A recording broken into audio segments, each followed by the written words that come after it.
Someone's gonna drink it and not know the significance of the gentleman.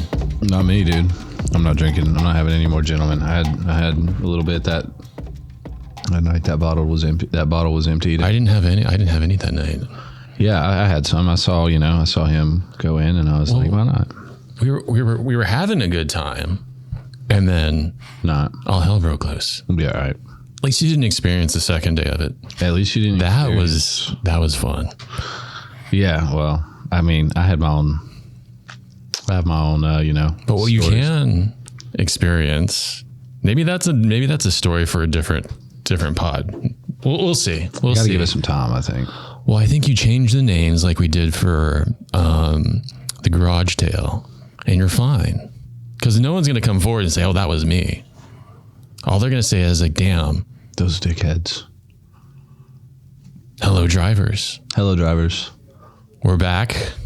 We're keeping it going. Keeping it consistent. This is Nocturnal Combustion. It means it's Wednesday. It means I got to stay here late and try and do this. It'll be out at some point Wednesday. It's Nocturnal Combustion, so it doesn't have to be out in the morning, but I know everyone listens in the car on their way to work, listen in the car on the way home from work. That's when I get and when I'm like to and from here. That's when I listen to my pods. Yeah. I only like listen to one podcast or two podcasts. I don't listen to that many. I used to listen to more. There was a couple F1 ones that I kind of got into for a little bit, and then just trying to get back into listening to more music again. I think there's more health benefits to listening to music versus people just talking. Although there's some good podcasts out there. You ever listen to Hardcore History? Yeah, some of it's like good education stuff. Yeah. I was going to say, I either need to listen to a podcast that is education, like kind of educational. There's also some trash out there. It's got to be funny or educational. One of the two. Yeah. Preferably both. That would be the great. I mean, the podcast I listen to does a series, or occasionally they'll talk about history on the podcast, but they're all like history buffs, but they're all also comedians. Yeah. So you get like really actually in-depth, like good history lessons, but then they like the little comedian, twangs in there. They make their little jokes and stuff. I love it. It's funny. Funny's always good. You never go wrong with funny. Nope. I tried to do a few car podcasts, and they weren't. I don't know.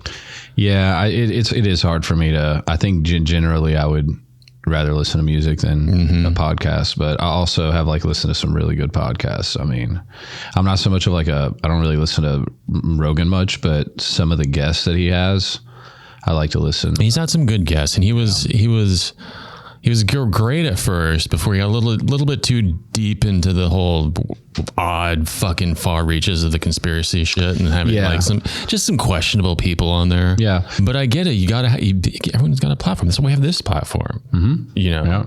So, but if you don't listen to podcasts, you're probably not listening to this. If you do listen to podcasts, please follow Spotify, Apple, all that good stuff. I'll chip away. I think that's going to be my immediate goal, aside from everything else I have to do, is just chip away at going through the seasons and just tossing them onto YouTube with just a fucking still and some. That's better than nothing. And some captions over CXC logo. Yeah. So anyway, we're back. We're keeping this going. Fun, big week. Yep. In motorsports. Last weekend we had the Sebring 12-hour, the real one.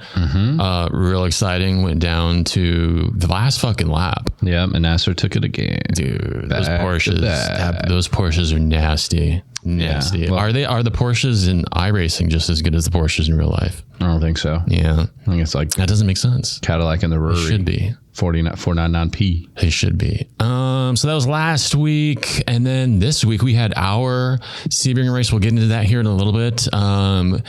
There's so much racing. I can get into all of it, down towards the grassroots stuff all the way up to, the big boys, the F1 guys. So I'll just give you a few. Let's see. We had NASCAR in Martinsville, the cookout, 200, 400. Man, I love a good cookout. Are you having a cookout? I got to do that today. I got to send another message. Cookout? What? Wait, are we having a cookout? No, what are we talking about? I don't know. No, have you ever had cookout? Cookout. Yeah. Okay. Like a barbecue. No, so that's not what that. So there's a restaurant on the East Coast called Cookout. Oh. Yeah. And it's like super delicious. That makes more sense. And they're so sick because you get a $5 tray and you get 2 entrees and a side and, and a soda. $5. What kind of food is it? I mean, it's like fast food. So you get like my go-to at Cookout real quick is just like the double cheeseburger, cheese steak quesadilla, and some fries, dude, and a Coke. So is it like a Del Taco? They got burgers and Mexican food? No. Like the quesadilla. No, they're kind of more like dude, I don't know. It's a Cookout. Okay. It's just I'll look that up. So the Cookout 400, I think it was. Yep. We had Chase Elliott won. Denny Hamlin, Joey Logano were the podium. Wow. In that order. Okay. I don't follow NASCAR. Denny Hamlin he's still going. Wow. I think he's been around for a long time. Well, so is Joey Logano and Chase Elliott. And Chase Elliott. Yeah, I was going to say all 3 of those names. Well, Chase Elliott, all the vets, man. Getting it. And then we had IndyCar. Was at Barber. Have you driven Barber yet? No. I'm thinking about getting it. It's supposed to be a good track. And they just redid all the graphics on it. So it's going to be coming up a lot this season. Maybe I'll invest in Barber. That was a fun race. That got real exciting because I'll have to check the highlights out. Well, yeah, you catch up because we got IndyCar at Long Beach in 2 weeks. Yeah, that's the next round of pretty IndyCar. Nuts. Pretty. It's been a good season. So there's been 3. This was the 4th race, and the first 3 races had 3 different winners. Pelot, and then we had Kyle Kirkwood, and then there was why am I missing the other one? We covered it in one of these. Anyway, this week, Pelot. Newgarden? I think Newgarden won one. Yeah, because he won the oval, the Phoenix stuff. I think that's what it was. Someone did. You know who hasn't had 4 different winners? MotoGP. Bezzecchi. We're getting to that. Okay. We're getting to that. I'm caught up now. I wasn't caught up last week. I'm caught up now. But yeah, the IndyCar race was sick because it came down to the last pit stop, and we had Christian Lundgaard for Arrow McLaren. So McLaren's got a team out there. Mick Schumacher's running out there. He's getting the feel for it. I think he had the fastest lap at Barber, either during the race or at some point. I'll have to check out this bar. Isn't that like Alabama? Alabama. I've never been to Alabama, but there's not many. It's just hot. There's nothing. Yeah. That's it. Yeah. Nothing else. But they get the same amount of senators as giant California. Alabama and Auburn. Yeah, they're both there too. A lot of college football down there. So McLaren fucked up the wheel nut, didn't get him out. It was like a 10. Normally it was normally like a high 7-second pit stop. It was a 17-second pit stop, and he would have come out in front of Pelot. So I ended up keeping second, but we've seen that before. Yeah, but then we had Graham Rahal. So RLL kind of sits in the doldrums. I wouldn't say in the doldrums. They do pretty okay on the ovals and stuff. Right. But legendary team, legendary name, Bobby Rahal, the Rahal Straight in Laguna Seca. Are there Bobby Rahal? Are there teams in Indy? So is there a dynamic in Indy where like some teams are just like really terrible at road courses? So they might be like, back of the field in road courses, but then in the ovals, they're like super insane, or is it like relatively balanced throughout the whole? It is relatively balanced, but I would say, some teams have more money for development, more drivers. So when you look at the numbers, and this is the other weird thing about Indy, is a lot of teams will have different sponsors for each race. So the car will look completely fucking different. And sometimes it's hard to spot. So you got to kind of be a little bit up to date on who's in what car, but the number stays the same. And the number doesn't follow the driver. The number follows the car. So someone who would have been in a different car last year would have a different number. So it's the car. So McLaren is always 5, 6, 7. And then I forget if it's Andretti or Penske. I think it's Andretti is like 26, 27, 28, or 27, 28. Who's 1, 2, 3? There is no 1, 2, 3. I think Penske's got the lower numbers. And so Penske's got, God, who does he have now? I know he's got Scott McLaughlin and Joseph Newgarden. Oh, Penske. Alex Palou is on captain. Captain. Palou is on Chip Ganassi. Chip's a rad dude. I like Chip. And then you got Arrow McLaren there. So that was the podium for Indy. Nice. Really close. So when we look at spec racing, that's essentially what IndyCar is. They're all the same chassis. Are they spec? Basically, yeah. The only difference is the wings. Engine. Oh, engine. That's kind of a big deal. One's got Honda, one's got Chevy, but they're tuned the same. It's basically a spec series. Okay. Basically a spec series. It's more reliant on the driver than anything else. So some guys are great at ovals and bad at streets, bad at road. The great drivers are a good mix of. I'm really trying to get into it. I'm trying. You just gotta. Well, they do put good replays online. They do. They make it very accessible and very watchable. Just keep up. They really do. Keep up with that. I'm really trying. Catch up. No Porsche Carrera Cup, but wait, there was a Porsche Carrera Cup. There was in Japan. Yeah. North America, though. Okay. We're gonna Porsche Carrera Cup will be back at Long Beach with our guy over there, JCD, who got a podium. Awesome. This weekend in the McLaren Artura. That's pretty sick. In Sonoma. No big deal. No big deal. Up there where he belongs, man. A little bit of a rough start. They had an issue with race engineer, and then I think they had, the challenge setting up the car. But he's got it, man. He's got it. We'll see how they do in Long Beach. And then we had F1. Yep. Well, let's go in the order of the night, because our day is Saturday. Yeah, was fucking long. Yeah, it was a good day. It was long. It was just, so we did the 12 hours of Sebring. We had 3 cars. Yeah, 8 drivers. So two driver team. Started at 9 a.m. to 9 p.m.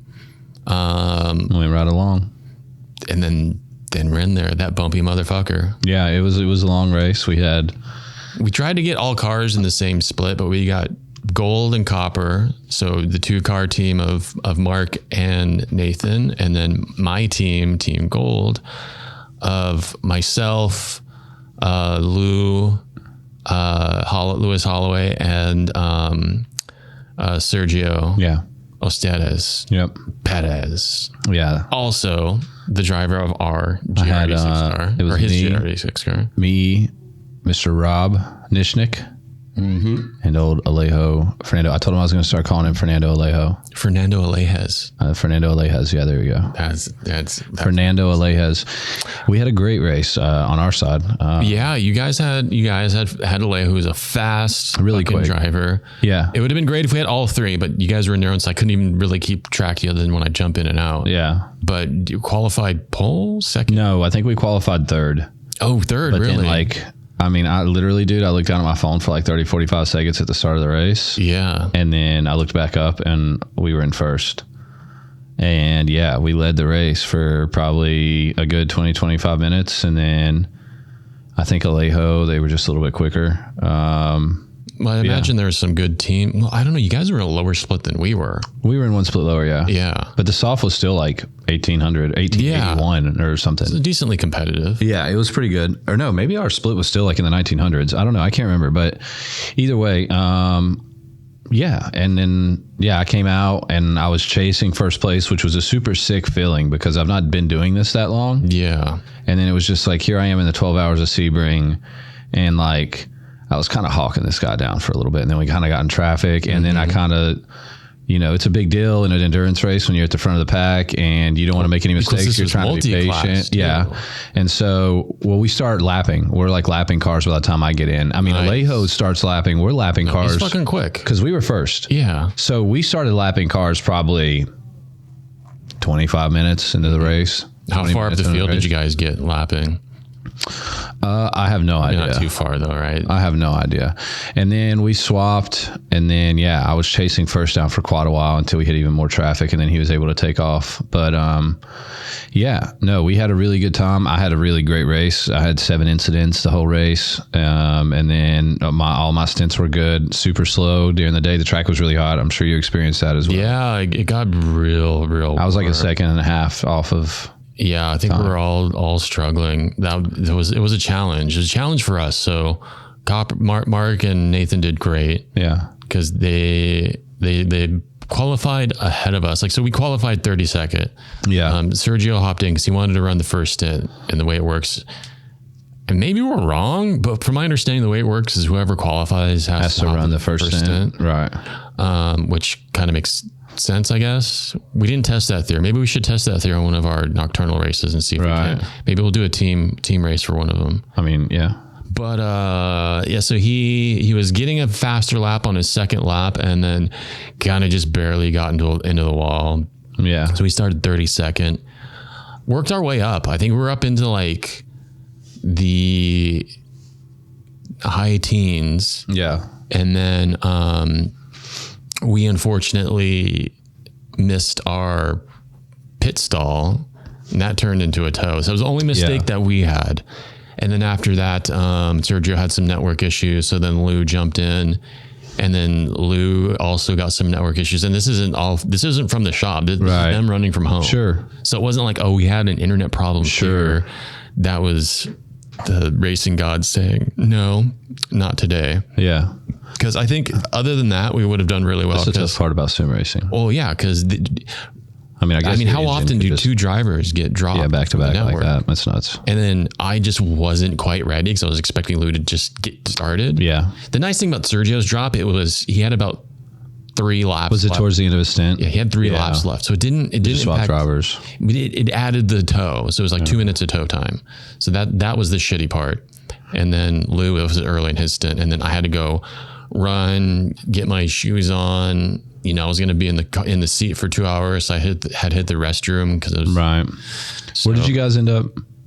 We ended up 17th. That's not bad. Unless someone got disqualified, and I'll go look. But then, I mean, that dropped us down to, God, I think that dropped us down into the 30s. Yeah. And then we slowly chipped away, working our way back up to 17. We had no issues like that, really. I mean, we actually drove I'm telling you, dude, the clean race strategy, it's nuts. It goes crazy. Like, we had no issues. I think Rob spun it. He was like a little kind of nervous because, I mean, and he had every right to be. He got the car in 3rd place. I mean, and that's like, dude, that's a gut-wrenching feeling. Yeah. You know? And so he was a little nervous. He spun it. No traffic, no walls. He's going out and trying to keep that pace up. Yeah, and you get that pressure. And you can't. Cold tires, hot track, everybody's driving slow. And that's the tricky thing, you know. Sergio had a good run.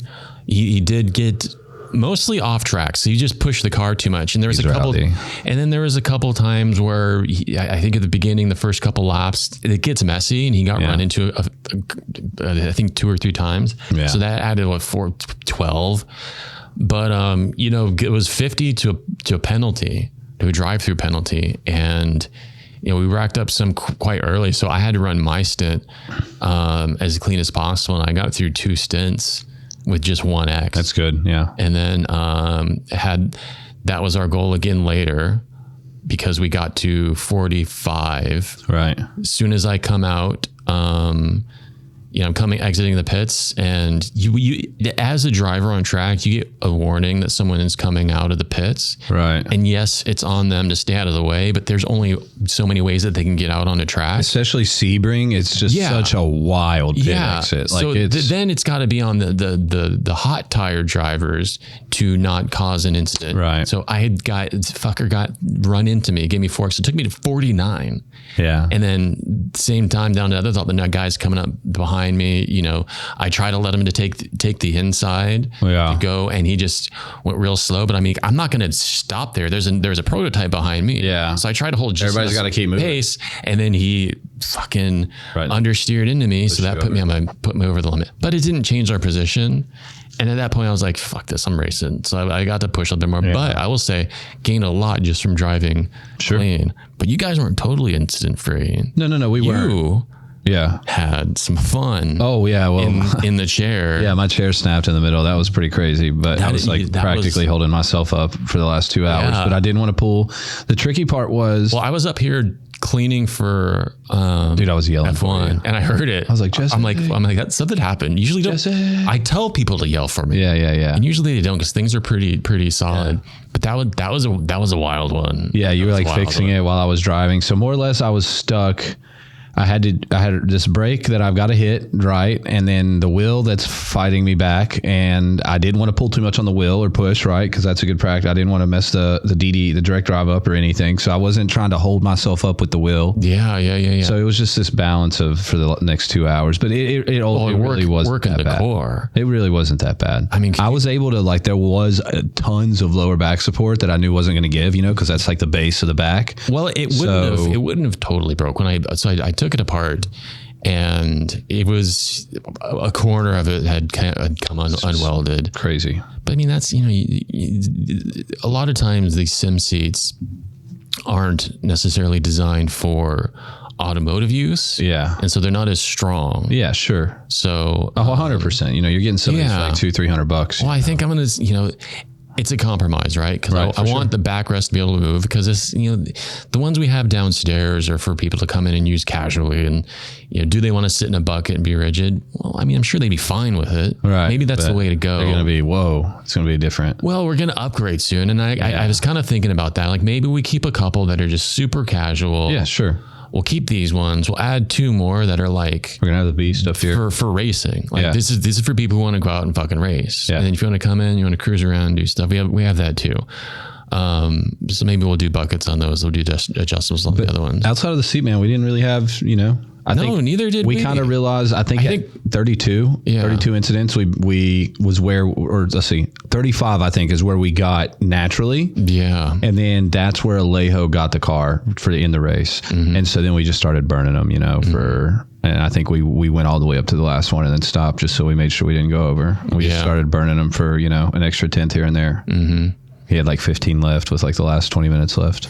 Yeah, I mean, it was a fun race. I mean, Sebring's so challenging because of how bumpy the track is. It was. And it's like in the sim, you're not experiencing anywhere near what the guys on track really are feeling. Could you imagine? Well, dude, because it's shaking you around. Like my hands were fried for like the next day. Yeah. Alejo, I was texting Alejo. He said the same thing. He was like, when are you going to be back? I was like, because it's just working your hands nonstop. Yeah. And especially when you have a higher force feedback in your base, like it's just constant. You know what though? That was such a good, man. That's a good investment. That was good. It was good. We're gonna get those. Yeah, those are good. Yeah. Sim Magic, thumbs up. Love that stuff. Not a sponsor, but thumbs up. Yeah, I've driven the Podium DD1 and 2. There was a third one. I don't remember what I did at Racing Cockpits. I don't remember what I did. There was another guy that was looking. He bought some stuff from Advanced Sim Racing. I think they use Sim Magic. It's not SimEQ. Mm-hmm. Oh no, maybe it might have been Moza. SimEQ would be crazy. Might have been Moza, but I was really impressed with the Sim Magic. I would love. Really nice. I would love to have those replace our entry level stuff. It's not even entry level. And I mean, the cool thing about Sim Magic is like you go 12 Newton meters for $500, bro. $400. Yeah. And that one was pretty solid. I'll say the 18, there is a noticeable difference between the 18 and the 12. Sure. In terms of there should just be. Feel. Yeah. Yeah. Not outright like detail. Yes, that's what I'm telling people is I tell people, I'm like, okay, imagine people who've driven here, imagine like the Cambrian Castor. What do we have for the people listening? We have a Fanatec, what? We have the CSL DD8s. It's a great one. Is it the 5 with the upgrade or is it the 8? Well, that's what it is. It's more or less. They have a different power supply, so then you get 8 Newton meters. Okay. So it makes me think if we could probably engineer a different power supply and get 12 out of it. I was thinking it's kind of like that, but it is stronger, but there's layered detail. It's more detailed. There's detailed. Because the 8's plenty, like we can dial up the 8 pretty strong. I could feel. And most people are going to struggle to have a session in how strong it is, but with the 18, specifically the 18, it's like you feel the weight of the tires. I have a great example. So yes, that when you bounce off of curbs, it's like I can feel the tire pressure. Mm-hmm. But another thing is I can tell with my 18, I can tell when the left side of my tire is on the grass, and then I can tell when I've got all the way over to the center on the grass, and then when I have the whole tire on the grass, it's a whole different feeling. Yeah. I can tell how much of my tire is on the grass just through. Yeah, that's crazy. Yeah, and that's why we're gonna get some. So it just makes all the difference. We'll keep the 8s. Again, that's like... It was great for Sebring. Yeah. But we ended up finishing 6th. So real quick before we get off of Sebring, I know we've been talking about it for a minute, how our race ended. We actually had a farce too, and we kind of figured it out in the group chat what happened. But more or less, we went into the pits. We were fighting for 4th. I think we were sitting in 5th, and we had done a lot of fuel saving. So 4th was pretty much in the bag. And yeah, we came into the pits, had 17.5 gallons of fuel dialed up. And it only gave us like 9 or something weird happened with the fueling. Anyway, we didn't get enough fuel. And then we ended up actually our first real mistake of the race, 11 hours and 45 minutes. It can happen whenever, folks. You have to stay focused until the last freaking minute. I'm telling you. Yeah. So Alejo pulls out of his box, double taps the pit limiter, boom. Now we got 45 seconds stopping. That's right. I heard you guys get that. And so, and it's okay. That guy hard carried, and mistakes happen, but it was just so unfortunate that it stacked on top of not having enough fuel. So we had to stop again. Still managed sixth, but we checked it out today, and the leaders of our race were disqualified. So we finished top 5, Sebring top 5. There you go. And you guys got to race with some friends of we did the crew. They were awesome. Skidmark Racing. Great time racing with Skidmark. Mitch Crowther and Amethyst. Very cordial racers on the track. Very good etiquette. They got out of our way. We got out of their way. We worked together. It was nice. No, they're good drivers. I respect them a lot. It was actually really cool because there were a couple times. There was one time where we kind of had fallen back and they were ahead of us. Yeah. Most of the time it was us kind of like lapping them, but they're kind of early on. We slowed down a lot because Alejo took off, but then I drove and then Rob drove, so we kind of slowed down. But they had kind of passed us before they had this big incident, and so it was cool. We were leapfrogging and we were looking out for each other. I feel like they were always out of our way, so I think they saw us coming, and we always saw them coming. So sure, yeah. Well, we talked about that. I saw there was a message in the chat about doing some sort of collab with Skidmark Sim Racing, and we will. I'll talk to those guys about it. We'll set something up. We'll do Skidmark versus Camber, because I think we can probably get at least 16 to 20 cars on track. That'd be cool. I mean, I'm all down for it. And I think that there's, the potential for, a league. I think that we talked about at one point in time is just growing, so that'll happen. I want to get it set up right and have some prizes and stuff going. I got to get some things moving to get that going. But one thing back to Sebring before we jump off, because you mentioned it, we also almost ran out of fuel. And this was pretty wild. Well, because Lou had calculated it because we had to do a splash and dash. Mm-hmm. Yeah, that's what we did when we messed up. We were splash and dashing. Well, we decided to do it early. Have a full tank at the end, so we're going around on warm tires. Right. And so he calculated it, and it was off by 0.3, 0.4. Yeah. So I wouldn't have made it around the track. So I went in to do a last little squirty squirt into the fucking fuel tank, and I must have had the leaders behind me because they went by on the white flag lap, which is what I was about to get. I hadn't gotten the white flag yet. I was going to get it, but going past the start finish. Sure. And so there was no way. So I dove into the pits, and luckily, remember how I told you our pit box was early and we missed it? This time is early, so I didn't go past the start finish straight. Go in and get that little tiny splash, and by the time I'm pulling out, the lead cars go by me, trigger the fucking checkered flag, and I didn't even have to go around again. I got the checkered flag. So it worked out. It was faster for me to accidentally go in. Do that. Yeah. Instead of going around the whole lap. Yeah. Ours didn't, we had a massive mistake. Thank you, Lou. Yeah. I know we felt like we had made a little bit of a mistake, but hindsight, it worked out. Yeah. Ours didn't work out. Alejo texted us and he was like, "Hey guys, it's kind of on me." But I mean, we were Alejo was teaching us a lot of stuff. I learned a lot about fuel saving. Yeah. And so we were trying to do all kinds of crazy racing math, and one person was driving and we were trying to help him. So our numbers got off a little smidged. That's one thing I'd like to learn is fuel savings. I know that once you get to a certain level, like that's so crucial. Well, on Sebring, it wasn't that difficult because you have these long sweeping turns. That's where you do all your fuel saving. Yeah. And I mean, dude, Alejo was getting about a lap and a half every stint. So we were like leapfrogging pit stops just about, lap stop, driver swaps and stuff because, we would, when we finally did pit, we would be up a position instead of down a position because we were fuel saving. And that was kind of neat how that would work. Or we would keep a position that we thought we were going to lose or something like that. Yeah, that's like my next step. My most recent goal was getting better at qualifying. I think I'm getting better about getting up to my optimal lap times quicker, so I can at least be further up the pack. Right. But Sebring was great. I love Sebring. I can't wait for the next endurance race. I know we're going to try and see if we can't get a team out for Nürburgring. We've got a couple of people who want to. I want to make sure we have enough who will. I don't know if I'll run it. I'll at the very least put in some time doing some engineering, some spotting, some things like that. Because I will say, I'll be watching you guys in Puerto Rico. Yeah, you'll be out. I'll be probably in the Casa with my feet kicked up, beach in the background. Yeah, nice little TV with the Cambridge Caster stream on though. And I will. Is there a sim racing place in Puerto Rico? I'll be twisted, dude. I don't know. Dude, I'll probably find it. Cameron Caster, fucking Puerto Rico. Don't tempt me with a good time, dude. You think it would hit over there? Sure, why not? All right. I don't know. They like baseball down there. That's about it. Listen to us in Puerto Rico. Yeah, hit us up. Give us a shot. Yep. We'll come set up I'll be there in May. Yeah. Hurricanes though, right? Yeah, but that's okay, dude. Everything down there is made for it. You just board your windows up, board the door up, turn the sim on, hope the power doesn't go out. There you go. Those people are made for that. They live on an island. No, 100%. Yeah. You know? Yeah. Okay. See, that was Sebring. We've got Nordschleife, the 24 Hours of Nürburgring coming up. We'll see. 6 hours of the Glen. I think we're going to be doing that one. Yeah. The 24 Hours of Spa for sure. Mm-hmm. Super excited about that. And then Le Mans. Le Mans is coming up. Yeah. Did you do Le Mans with us? Nope. No. What was your first? Monza. That's right. Yeah. Monza Mustang. 24. Yeah. Wow.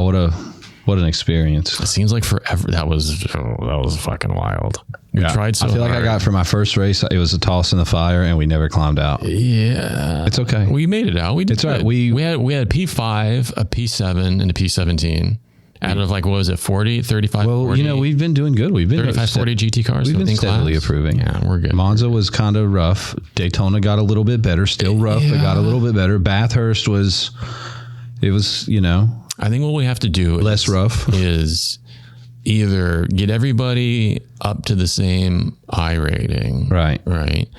And then look at maybe matching the teams up based off of A team, B team, C team, right, based off of skill to see what we can do. I think, I think it's just, there's going to be a 1500 team, 2K team, 2.5K team, whatever. And a big thing that we need to do as a team. I would love to always have every car in the same race. Sure. Not always possible. No, it's not always possible. And if anything, this race definitely showed us that we tried. Bathurst had happened almost kind of accidentally, but yeah, I think another big thing is just getting everybody into the endurance racing mindset, because again, fuel saving, which is a little bit more of an advanced strategy, but just, I cannot stress, and it almost sounds cliche, but just the clean racing. And I mean, dude, all the difference in the world. If anything happened in front of me, like one thing happened, and that's why I would always take a new driver. Yeah. If they can turn clean lap after clean lap after clean lap, I don't really care about the lap times. Yeah. Because sometimes just the times will appear when you drive clean and you stay out of trouble. Other cars are going to get in trouble. You're going to avoid wrecks and things like that. So, I mean, it's always the way to go. So that was easy. So that was our Saturday. Next year, though, before we go away, I am LMP2, probably Sebring for sure. Sebring for sure, LMP2. Daytona for sure, LMP2. Sebring, Bathurst, obviously that's GT3 only, right? Yeah, that was GT3 only. That was GT3 only. Yeah. Anyway, LMP2. We'll do that. We'll get some. And tonight we had our sort of unofficial Nocturnal Combustion first race. We did, and it actually went pretty well. I mean, it was kind of just the team, but it's okay. It's gonna get bigger. I got to figure out the whole clearing penalties thing. I got it. It said really, it cleared. Dude, you want to be honest with you? The best way to do that is going to be to have like a fucking dedicated race director. To be honest.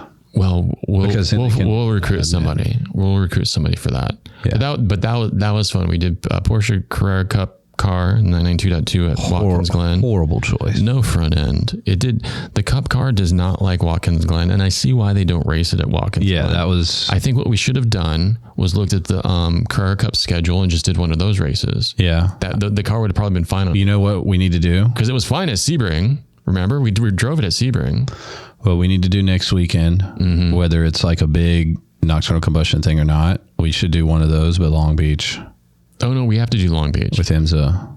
It's on my mental list of So we'll do Long Beach because we can either do the Cup car, or we can do GT3 cars. But speaking of Long Beach, is it time? We got it in 2 weeks. It's coming up. 2 weeks, yeah. Got a whole raft of new people who've never been before, which I'm excited for. I've never been to anything like this. Yeah. I've been to an NHRA drag race, and I've been to Sergio's, race. That's it. Sick. So this is going to be... It's going to be... It's well, I've been to some dirt races back home, and I've been to, Yeah, but nothing as big as No. Long Beach. Nothing like this. No. Nothing close to this. No. No. Well, and it's a good time for it. Yeah. Because Saturday, so we finished the 12 and we had about 15 minutes to like kind of decompress and say, hey, good job, everybody. And then bounce and jump right into the F1 race. Suzuka. I went home early. I couldn't. Oh, dude, I think we were all beat. I was so tired. Lou came by, Isaac, a bunch of other people, and we're all kind of just. It was exciting at first, but you know how Suzuka gets. Yeah, it got pretty dry. It got a little boring, and then 40. It picked up again with the pit stops. Because there's basically just one pit stop. Maybe that's what they need to do is add more pit stops because it adds a level of strategy and stuff. Yeah, like more racing. Like say you have to run one. You know what they should do is just say you have to run one of each compound. Listen, dude. There you go. Hard, medium, soft. Have at it. But it was exciting because so let's break it down. We had qualifying Friday night. And again, what was Mercedes 1-2? And then was it Charles 3? No, it wasn't a Mercedes 1-2. Yeah, it was a Mercedes 1-2, but it switched immediately because the Mercedes had bad starts. But qualifying we had Max Verstappen out in Q2. Yeah. Of course, all the usual suspects out in Q3 and Q2.